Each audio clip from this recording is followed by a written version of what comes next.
லும்பினி வாழ்வு பிறப்பு தரும் சாரண துறையில் பிரகாசம் கற்று குசினாரா நிப்பானம் காத்திருக்கும் புத்தரி பாதை நம் வாழ்வில் ஒளி 4 தலங்கள் பயணம் செய்ய வேண்டும் நம் உள்ளம் அமைதியடையும் அறம் சமம் தியாகம் எல்லாம் கற்றுக்கொள்வோம் புனித தலங்கள் சுடரிடும் ஒளி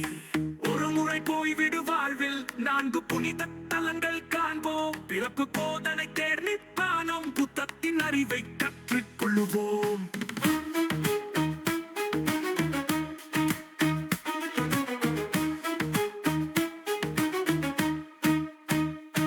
புத்தரின் பாடங்கள் மனதை நெகிழ்க்கும் அறம் வழிகாட்டும் நம் பயணத்தில் 4 தலங்கள் நம் உள்ளத்தில் என்றும் பயணம் செய்து அறிவு பெறுவோம்